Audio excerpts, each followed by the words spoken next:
Dixo presenta Factor Kaiser con Max Kaiser. Dixo is back. Información trascendente con Max Kaiser.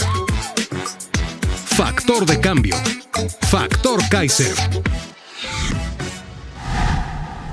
Tema número 1. Regreso a clases. Dos realidades distintas. Tema número 2. Pemex, el paquidermo más caro de la historia de México. Tema número 3. Semana de definiciones en ambos bandos. Esos son los 3 temas que vamos a analizar el día de hoy en el episodio número 99 de Factor Kaiser.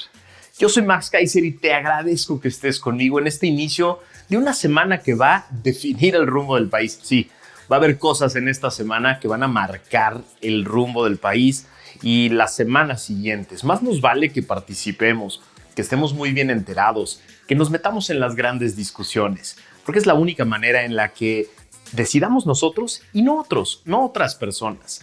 Éntrale a las discusiones, participa en estos procesos tan importantes de selección que van a marcar el futuro de México.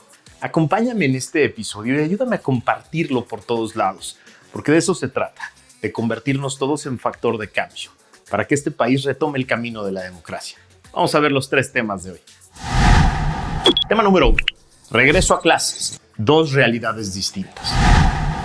Mientras millones de padres tuvimos los medios y la posibilidad de escoger dónde estudian nuestros hijos, qué aprenden y cómo aprenden, otros millones de padres confían en la educación pública para que doten de conocimiento y capacidades a sus hijos.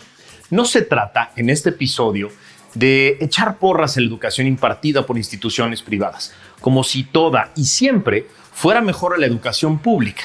Se trata de poner sobre la mesa dos realidades muy distintas. Quienes tenemos la fortuna en México de contar con medios económicos para invertir en la educación de nuestros hijos, solemos optar por instituciones privadas, a las que escogemos por sus características, por sus programas, por su cercanía y por el plantel de maestros sobre todo. El esfuerzo, el trabajo y el sector socioeconómico al que pertenecemos nos da un grado de libertad que no tienen millones de personas. Para millones de niños, familias y mexicanos, la única posibilidad de educación es aquella que imparte el Estado. En un país que pretendiera la equidad en las oportunidades de todos y la inclusión de todos los mexicanos en un proyecto de país, la educación pública debería de ser la prioridad número 1, como se ha demostrado en varios países asiáticos que hace unas décadas pasaron del total subdesarrollo a un desarrollo más equitativo gracias a la inversión prioritaria en educación vía el Estado. No es el caso de México. No solo la inversión está muy por debajo de lo deseado, sino que la calidad, la tecnología, la capacitación de maestros y la infraestructura han quedado completamente relegados del proyecto educativo. Las grillas sindicales y la utilización política de maestros y directivos han impedido cualquier intento de modernización real.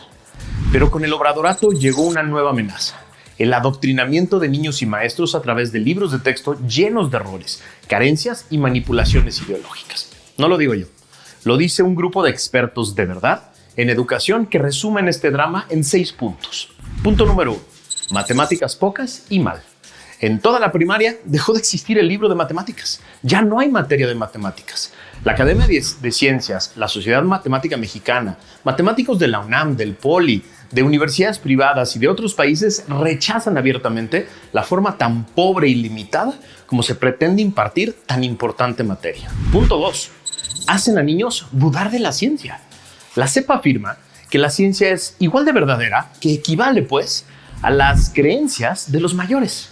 El llamado conocimiento tradicional, que es muy respetable, no lo critico, pero ponerlo al nivel de la ciencia es una locura. Punto número 3. Hablar de forma incorrecta. Para, supuestamente, no hacer sentir mal a quienes no han podido aprender a hablar el idioma castellano de forma correcta, ahora se enseña que no hay reglas de lo que significa hablar bien. Es decir, en lugar de educar, abrazar la ignorancia. Punto 4. Proyectos caros, desordenados que no cubren los contenidos. Ya no habrá materias, solo contenidos. Los 60 proyectos que vienen de los libros de cada grado, según la SEP, tomarán 4 años para estudiarse. ¿Los niños solo van a aprender la cuarta parte de lo que deberían? Punto 5. Imposición de valores. Sin una discusión amplia y plural, Sin consultas incluyentes ni democráticas, el obradorato pretende resaltar en los libros temas que considera más relevantes que otros, pero que en realidad respaldan el discurso político del presidente y su movimiento. Punto número 6. Lo hicieron en lo oscurito. La CEP está perdiendo en tribunales recursos jurídicos diversos iniciados por padres, gobiernos y organizaciones porque hicieron todo este cambio al margen de la ley, encerrados y entre personas afines al proyecto político. ¿Qué hubiera hecho un buen presidente? Un buen presidente se habría tomado en serio la desigualdad que existe en nuestro país y habrá generado un gran proyecto social, un gran pacto social para que los niños con menores oportunidades de México tuvieran la mejor educación posible y se beneficiaran de la mayor inversión histórica del país para renovar un sistema educativo público que tiene décadas de carencias y de desprecio. Tema número 2. Pemex, el paquidermo más caro de la historia. En la propaganda del gobierno, esa que sale por todos lados relativa al quinto informe, se dice rescatamos a Pemex. Sí, sin miedo al ridículo y sin vergüenza alguna por decir mentiras burdas y fácilmente comprobables como mentiras, se presume el camino a la llamada soberanía energética sin deuda ni corrupción, dicen. Sí, ya ni la burla perdonan, de verdad. Entiendo perfecto que esa propaganda solo está dirigida a reforzar las creencias de la secta obradorista y carece de cualquier sustento, pero vale la pena hacer el desmentido completo con datos duros y cifras oficiales para que no te la creas tú. De acuerdo con el experto en finanzas y director del periódico El Financiero, Enrique Quintana, cito su columna de hoy: si ganara alguien de Morena e insistiera en seguir con la estrategia de este gobierno, acabaría hundiendo a las finanzas públicas arrastradas por Pemex. Así de claro lo dice. Con datos del INCO nos explica que de 2019 al primer semestre de este año, el gobierno ha apoyado a Pemex con 908 mil millones de pesos a través de capitalizaciones, estímulos fiscales y demás. Además, la reducción del derecho de utilidad compartida a la petrolera de 60% a 40% vigente ha implicado un menor desembolso para la petrolera en el orden de 415 mil millones de pesos. Es decir, Pemex ha utilizado 1.3 billones de pesos del erario durante este sexenio. Sí, la empresa productiva, que debería de producir dinero, nos ha costado 1.3 millones de pesos que se pudieron haber gastado en 1000 cosas distintas. Por ejemplo, esto equivale a 26 millones de quimioterapias para niños. ¿Con esto rescataron a Pemex, como dice López? Explica Enrique Quintana que no. La producción de petróleo crudo sin condensados alcanzó en 2018 un promedio de 1.8 millones de barriles diarios. En los primeros 7 meses de este año, la cifra promedio fue de 1.5 millones de barriles, lo que significa una caída de 12%. Bueno, dice Enrique, uno podría pensar que como ahora el propósito es refinar cada vez más, tendría que apreciarse un alza significativa en la refinación de gasolinas. No, tampoco. En 2018 la producción diaria de gasolinas fue de 207 mil barriles diarios y en los primeros 7 meses del 2023 se alcanzaron 271 mil barriles por día.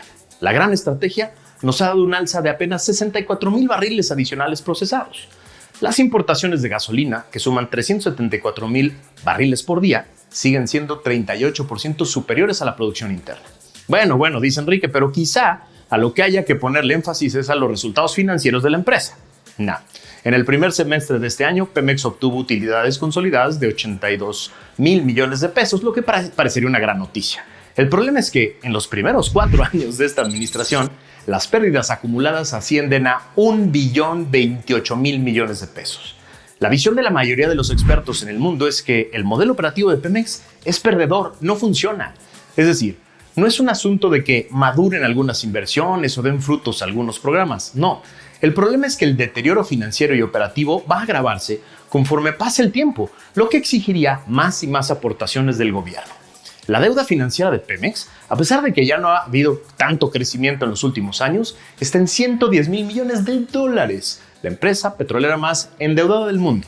Entre enero de 2024 y junio de 2027, la petrolera debe pagar 34% de su deuda total, casi 38 mil millones de dólares. Es decir, no rescataron a Pemex, nos cuesta más que nunca y va en picada su productividad. ¿Qué hubiera hecho un buen presidente?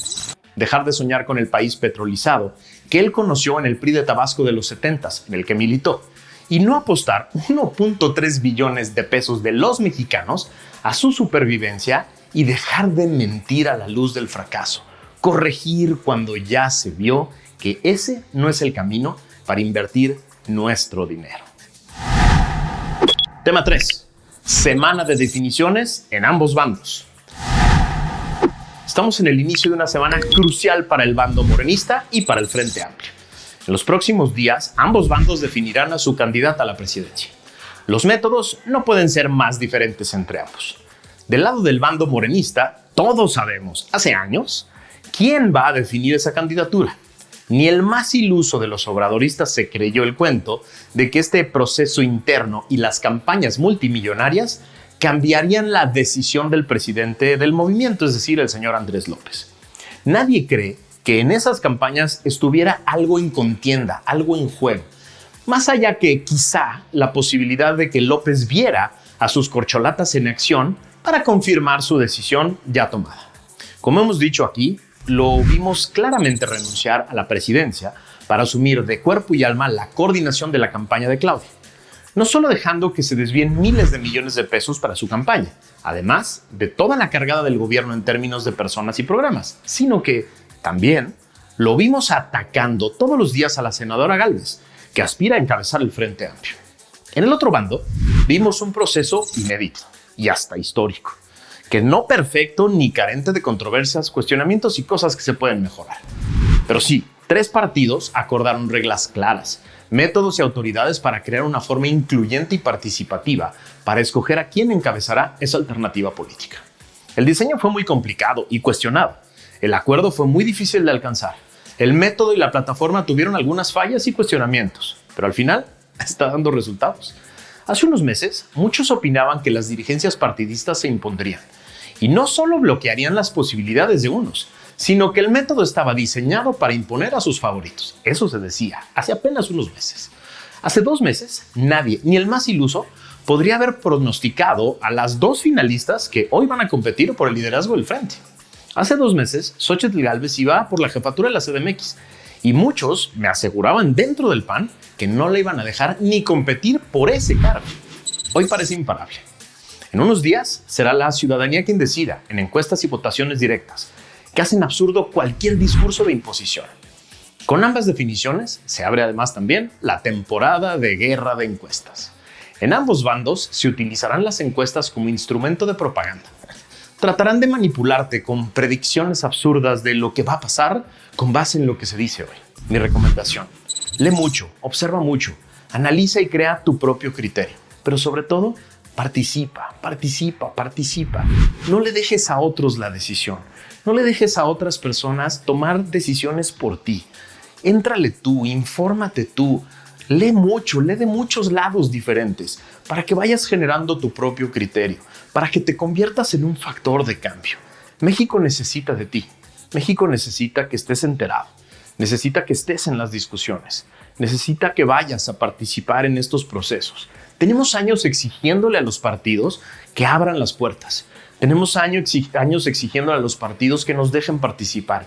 Ahí están los procesos. Ahí están las urnas abiertas. Podemos participar en la conformación de la boleta para después entrarle con todo a la creación de un nuevo modelo democrático de país. Ya después nos encargaremos de arreglar a los partidos, te lo prometo. Le vamos a entrar a ese tema. Hoy eso es lo que tenemos. 2 bandos. En uno, el presidente tiene una definición clara y es el único que va a decidir. En otro, un método complejo, un método difícil, no perfecto, pero abierto. Abierto a todos, abierto a ti, para que participes. Vamos a entrarle. Gracias por acompañarme en este inicio de semana. Vamos a entrarle con todo a los temas. Se va a poner muy interesante. Dixo is back.